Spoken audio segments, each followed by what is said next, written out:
you raise your hand and let me know what you think about or what comes to mind. Word association is what we call it. When you hear the word migration, raise your hand. What do you think of when you hear the word migration? Please say something and you raise your hand and I call on you. Say something. What do you think of when you hear the word migration, Mikhail? I can say it. Huh?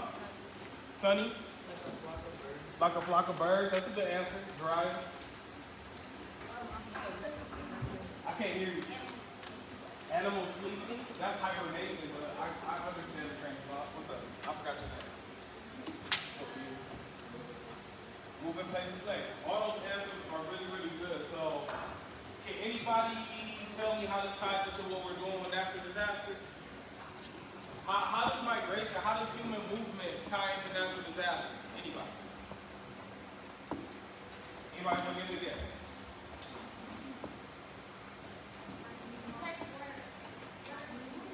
Migration. So birds do migrate. They go south for the winter. But we're talking about human movement right now. So humans migrating go from one place to the next. How can that tie into natural disasters? Anybody? I just want to tie it into what we do. Let's see. Anybody ever been a part of a natural disaster before? Ever been caught in a storm? Yeah? What kind of storm? Was it like rain? Was it like a tornado? Was it? So humans sometimes migrate due to natural disasters, okay? Sometimes our homes become inhabitable and we have to move. All right, we'll talk about that in this lesson. I guess good job. Those are notes that I just passed out. We'll kind of go over it after this video.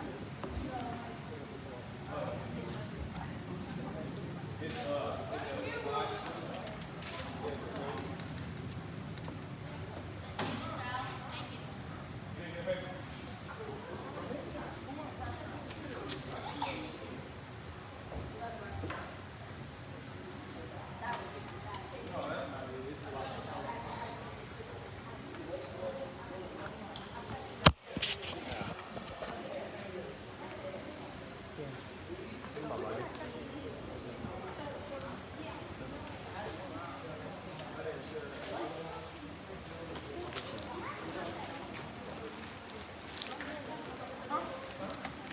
Give me 1 second, y'all. I thought I shared it with Mr. Shannon, but I did.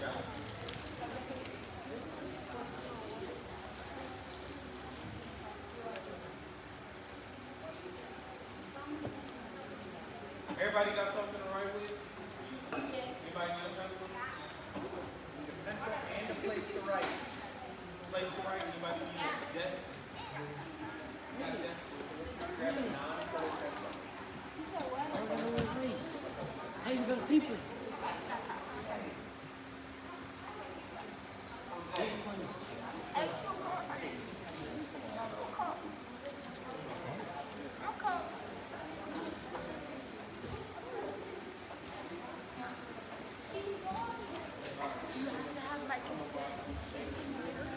Hey, David. David.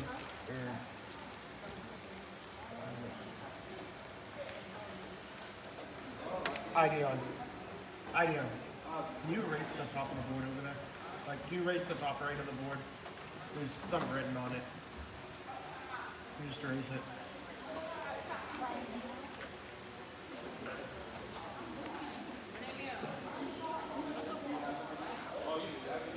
The top right of the board. Shoot your hand.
job being patient. So you think you know Wix? Do you really? First up, we've got Shape. If you've been Alright, watching, let's pay attention to this you video know real I quick. love my childhood home and the giant oak tree it wraps around. In fact, Dang. Uh-oh.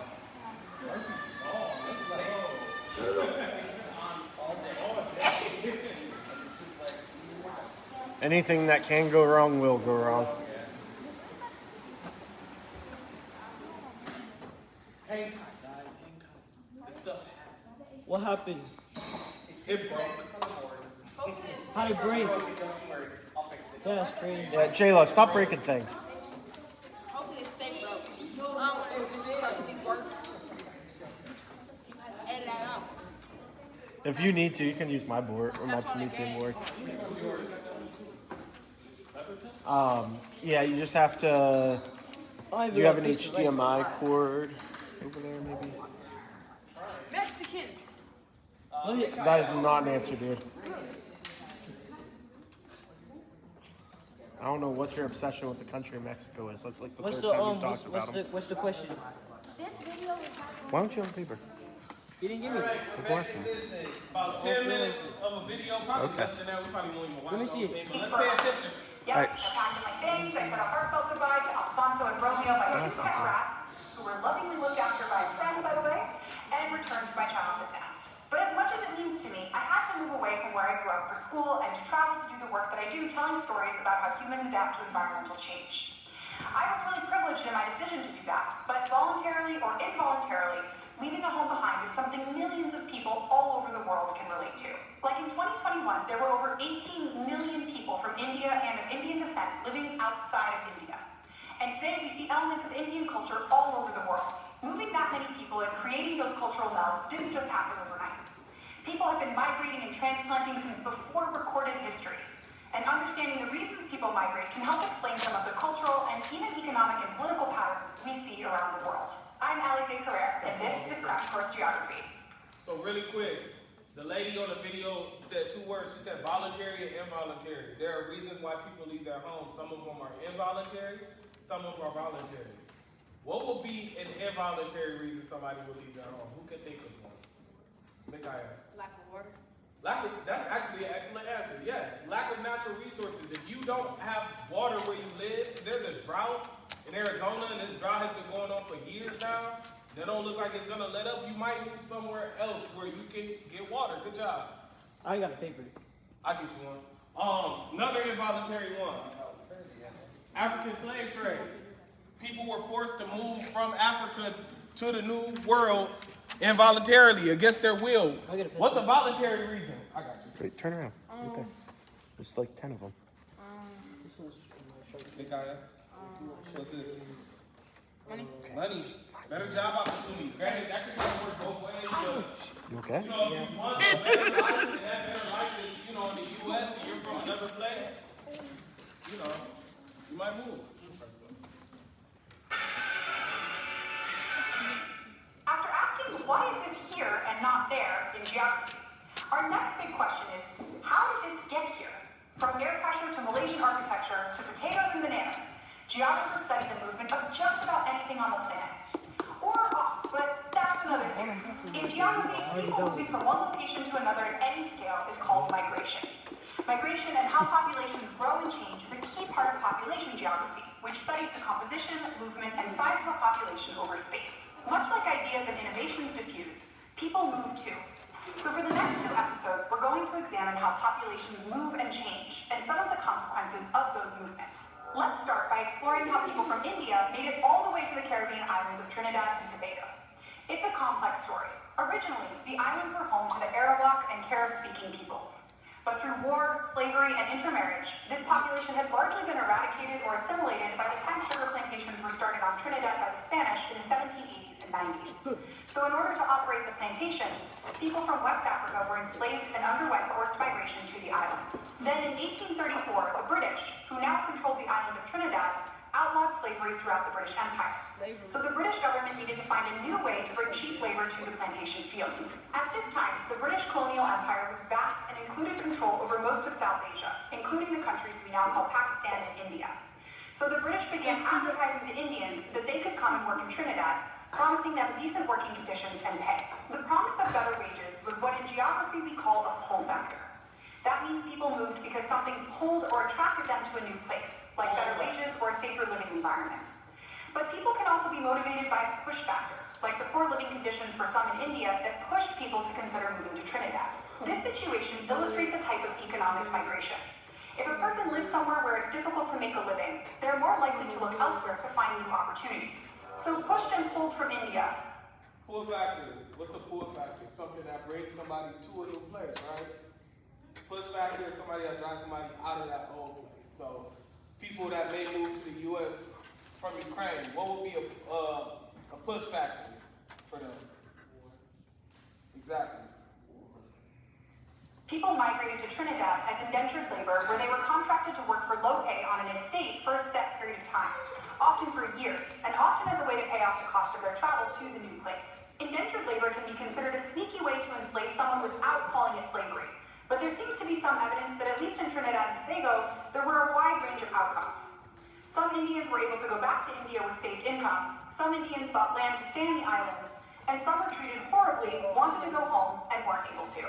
Because so many Indians remained on the islands and mixed their cultural traits and families with the people of West African and British descent who also migrated there, it created a unique Creole culture. So we'll see Indian food with West African and other twists, and music that blends elements of all of these cultures. But the 1800s were far from the first time Indians left the subcontinent and migrated. We have records going back at least 2,000 years, and some say 3,000 years, that monsoon migration driven by the monsoon winds was happening between India, the Persian Gulf, and East Africa. This seasonal or cyclical migration happens when people migrate in a back and forth pattern. And we see this a lot in migration tied to agriculture, where work depends on harvest seasons, or in this case, transportation patterns. Pulled to new regions by the promise of trade and profit, sailors would leave the west coast of India and ride the prevailing winds to the Persian Gulf. Then, as the winds shifted months later, the sailors would sail back to India.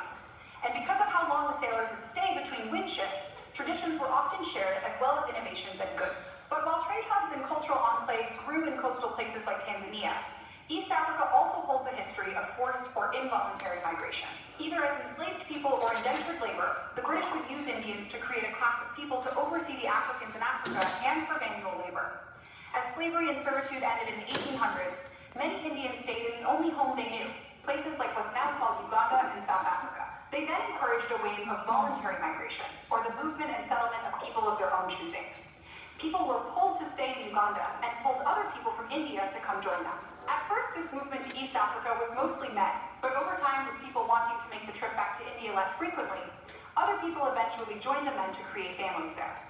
Chain migration like this reduces the uncertainty of migration because those moving to another place join others in their existing network. In particular, Uganda was one place where people of Indian descent wove themselves into the community throughout the 1800s. They became business leaders and set up schools, and place names in Uganda, like Shimoni Road, named for the Shimoni Islands, which are a part of India, even reflected elements of Indian culture. Indians were part of the Ugandan culture for at least 100 years, but that doesn't mean they were accepted in the country they lived in. In August of 1972, most Indians were expelled by the Ugandan military leader Idi Amin and became refugees, or someone who no longer feels safe in their home due to conflict or persecution and has to move. India didn't claim most of those forced to leave as Indian citizens. Many of them had lived in Uganda for a couple of generations, and they didn't identify with the country that shared their physical features or even some of their cultural practices.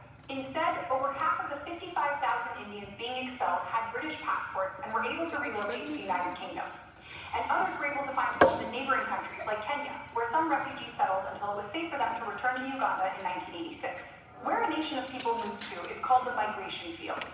In this case, the migration field of those expelled from Uganda in 1972 included India, Kenya, other countries with British ties like Tanzania, and Great Britain itself. Like many of these refugees, when someone is deported or removed from a country they call home, they often have nowhere to go.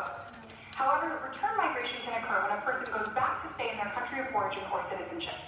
Like those with British passports were returned to Britain, even though most of them had not lived there before. In 2020, the world saw 26.4 million refugees, and an additional 56 million people who had to leave their homes for environmental or economic reasons. Refugees are a part of reluctant migration, or people who feel they must move for safety reasons, or are pushed by a fear of death if they stay.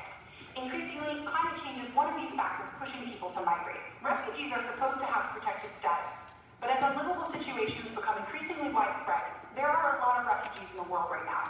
Refugee camps like Kudu Palang outside of Cox's Bazar in Bangladesh are supposed to be temporary, but can become permanent. International organizations like the United Nations attempt to create international protections for refugees to provide safe migration routes. Despite those efforts, the Missing Migrants Project estimates that at least 5,000 migrants die every year attempting to relocate. For some people, the push factor of risk of immediate death at home is worth the risk to try and reach a safe country in which to rebuild their lives. So just today, we've seen there are millions of Indians living in the Caribbean, in the United Kingdom, and in the Middle East. Migration like this has often happened. This migration actually occurs within the same country. Internal migration like this has often happened as people from rural spaces are pulled to the economic opportunities in urban spaces where there may be more available jobs. In cases that aren't a matter of war or disaster, migration patterns often start first with a move from rural to urban, then maybe from a regional urban center to a bigger city within the same country, and then a move internationally. This is called step migration, when a person makes moves that are more and more drastic. But even step migration, like all migration, is fairly risky. Many migrants only migrate internationally when they feel they have no other option, because an international move can mean leaving behind cultural and family networks, which provide emotional support. Understanding how, why, and where people migrate, and the economic forces and power dynamics that push and pull people, helps explain the cultural landscapes we see. And because of migration, we get the beautiful mix of food and music places like Trinidad are known for. Or the cultural complexity of a place like Zanzibar, and its history of monsoon migration, colonialism, and empire. As people mix and mingle around... Any questions on this video before we move on? So, a few notes we gotta take on migration, and then I got a little game for you guys. I think it'll be kind of cool. Yeah, it's just a little game. Migration, as told by Mr. Allen. So, this is the time when we write, so if you got your head down, put your head up, because you're going to write these notes. What do I write? You said pick your head.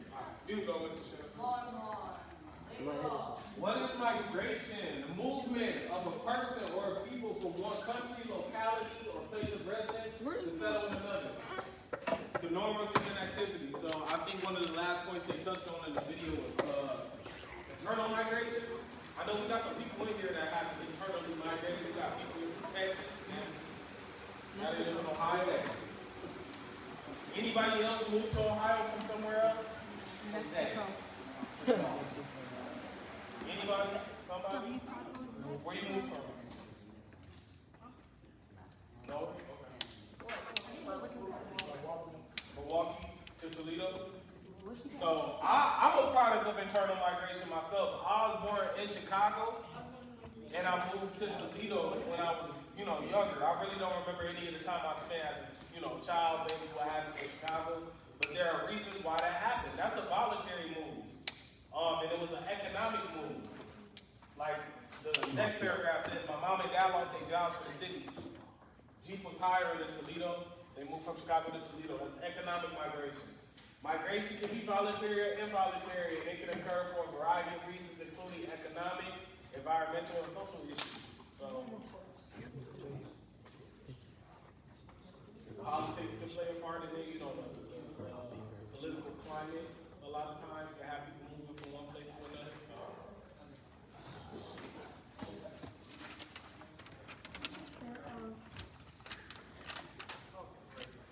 Should we write these notes? Because this is part of your grade. These are the Mexican Let's write the bold people words. migrate. Oh, I forgot to put the second paragraph. I'm not supposed to write these down. Sorry, y'all. So, there's two types of migration, or basically two sides of it. Immigration. Immigration and immigration. Did I say that right? Immigration. It sounds the same as immigration? And Immigration, which is probably one we're more familiar with. The act of entering another country and staying there. So, when we have international students, or we may see people in the grocery store that speak a different language, or they dress differently than your normal American would, so to say. Those are immigrants. They came from somewhere to here. Immigration, the act of leaving a country to live in another. Both are part of migrating. Think of it as coming and going. Immigration is the immigration, as coming is the going.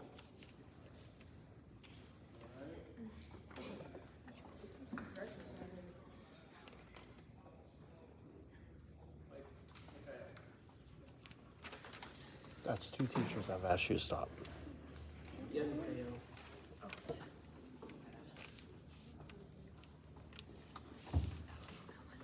Once I see pencils down, I assume we're done writing. Any questions, comments, concerns?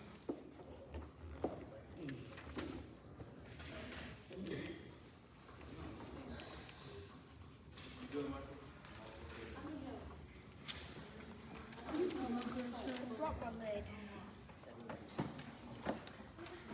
So each slide should be, labeled. So immigration versus immigration.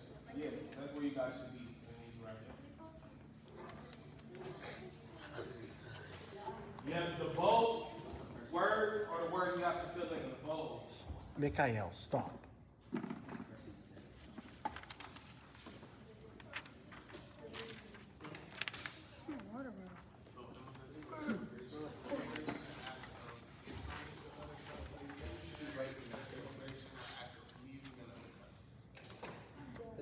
You're not. I'm done.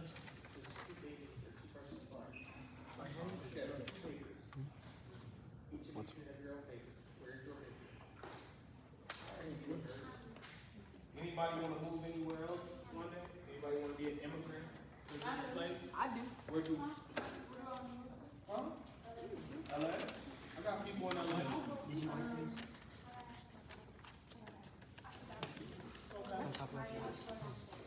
I know one of the places I want to live before my life is over is DC. I feel like Washington DC is far. I love DC.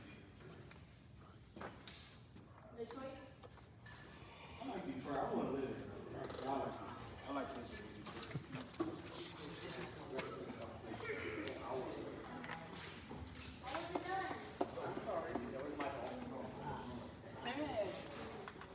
If you're done, that doesn't mean it's time to talk. Try it. Whatever that is.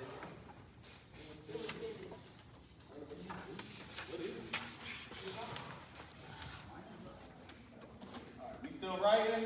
Yeah. Alright.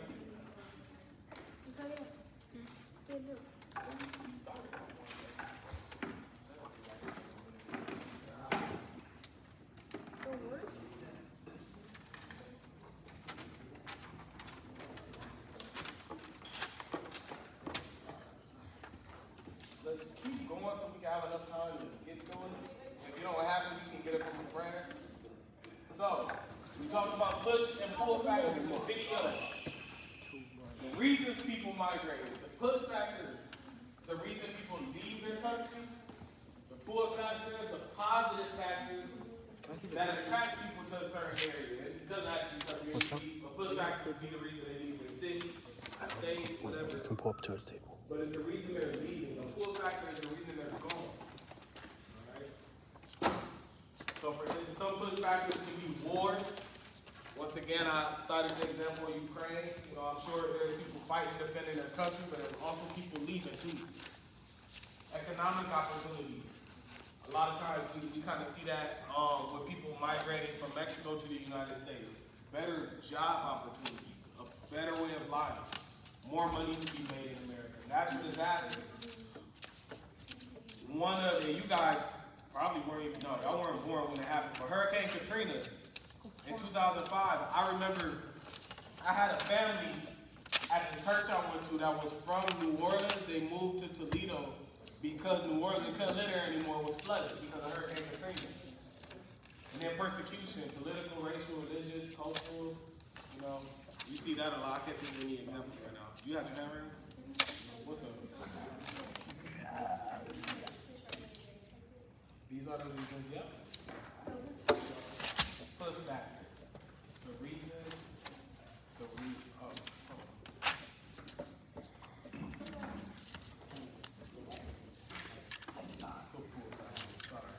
Pull factor, the reason, the positive factors that attract people. Sorry, I'll do a better job at this. These are the reasons people migrate. Push factor, the positive factors that attract people. Yeah. My bad. I'll make it more succinct next time, y'all. It's been a while. I have a lot of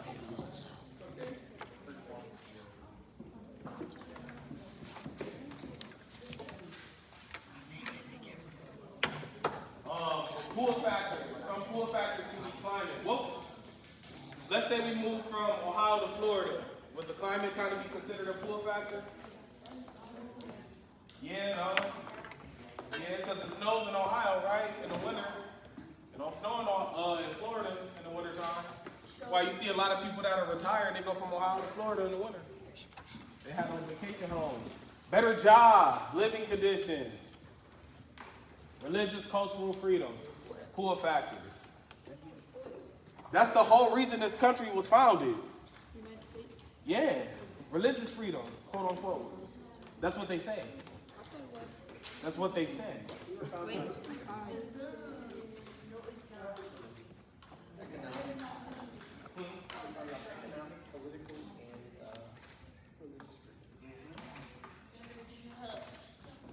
Cultural freedom, the ideas of the United States is that any and everybody can live here, be treated fairly and equally. Once again, these are ideas and theories.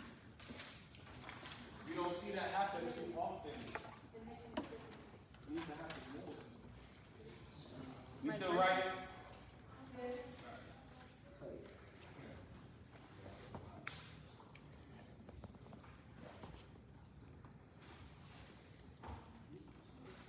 Wait, dude, what slaves? Back in the day, was it illegal to have a slave in Colorado? Ask me, Mick. Okay.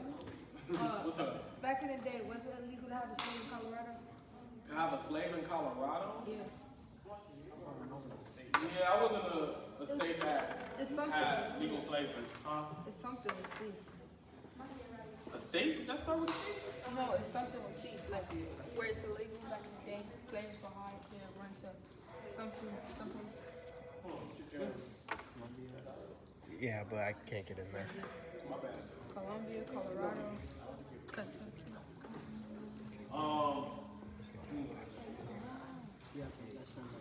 Examples of each kind of migration. We talked about natural disasters. Hurricane Katrina in 2005, I just named that. Bunch of people displaced, moved from Louisiana, Mississippi, other regions to regions that were not flooded or affected by Hurricane Katrina. You need to click that. We'll go back in a second, but it's just a map of where I wasn't done. So you can kind of see the population. If you look to the left, you can see the drop in population from where Hurricane Katrina before it happened to after it happened. Oh, you're good. We can't get in the office where the phone is. We heard it ringing, but couldn't do much about it. The neighborhood of Orleans Parish started off with 65,000 people. They lost about 3,500 people after Hurricane Katrina. The population dropped. Natural disaster caused people to leave New Orleans and go somewhere else that was safer after Hurricane Katrina. Probably would have been more people that left if they could afford to. Everybody could afford to leave. Texas, you still had a slight population drop. Louisiana had a slight population drop. And this is just what we know. I'm sure there are, people that fell between the cracks and stuff like that, but that's an example of forced migration. Yeah, it just never went back. Yeah, the family I mentioned earlier, they stayed in Toledo. They didn't go back to New Orleans. I still see Mike all the time. Huh? Mike. The dad's name was Mike. I still see him. Yeah, And he spent most of his life in New Orleans until after Hurricane Katrina. Then he lived up here. Now, 20-odd years later, he's a full-fledged Ohio. So natural disasters made That's one example. immigrate. You still writing this? Yes. Yeah, you got it.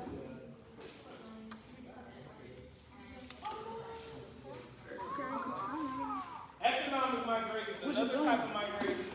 Migration from Mexico to the United States. Migration. Many families come to America for better job opportunities. You know, some people migrate here just to, do farm work and then they go back. Things like that. Or they migrate here to, a skill may be in demand and they come here to work, practicing their discipline because they make more money in America. Stuff like that. A lot of times the foreign teachers that you guys have had or will have in the future, especially when you get to college, they come here because not only are they able to get an education in America, they get paid more to teach. So, just some examples.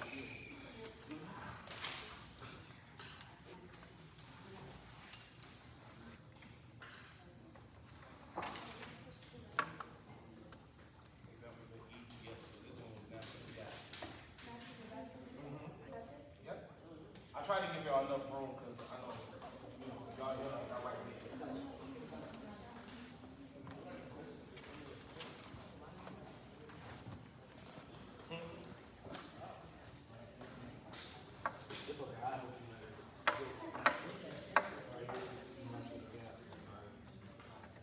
Almost done, y'all. You can go to the next one.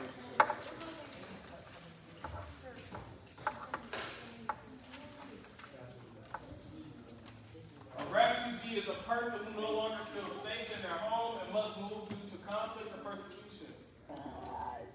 So, once again, a lot of people that are, I think Gaza, anybody know what persecution is? It's okay if you don't. So, the word persecution is when, let's say I'm a Christian, and I live in a country where they just simply don't like Christians, so they're going around killing everybody that claims to be a Christian. Or imprisoning them. That's persecution. Persecution is when you suffer, you either die or get locked up because of simply who you are. You're being persecuted. Whether it be something of cultural significance, for instance, the Holocaust, persecution of the Jews. They got locked in containment camps because they were Jewish. Simply. That's the only reason why. A lot of people probably left to escape persecution from being a Jew. What's up? So immigrating because there's hate for your religion. Yeah, that would fall under what we're talking about, persecution. But yeah, I'm sure there's a number of people that are in this country from Gaza escaping that conflict because of, their nationality or ethnicity. Essentially, they're getting bombed on. It's the same thing. Any questions?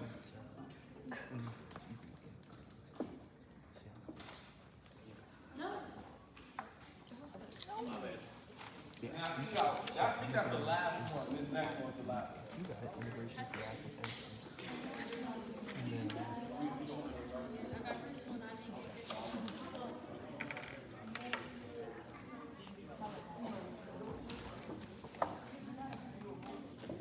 Still writing. One more slide, y'all. Good job. One more slide. Who has ever seen that D word before? Anybody? Say it. You said it right. Diaspora, whatever you want to say, you said it right though. Good job. Who's heard of this? Who knows what this is? So, people who have spread or have been dispersed from their homeland that share cultural traits. State African slave trade. So boom. You know how there's black people in America, right? If you black in America, raise your hand. There are black people in Britain. There are black people in France. Victor Wembanyama, he's black, right? They're part of the diaspora, meaning that we all came from Africa, whether we migrated involuntarily to the slave trade, or whether we migrated, voluntarily. Maybe some people moved to Europe, other places. That's what you call the African diaspora. Because we all share the same cultural traits, essentially, as far as being brown skinned, but we live in different places. We've dispersed.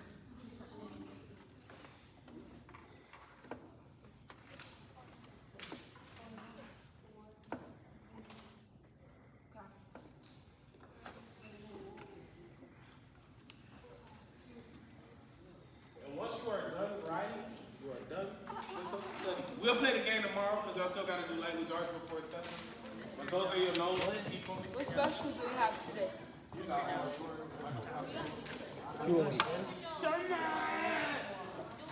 Oh, you did get them. Do we have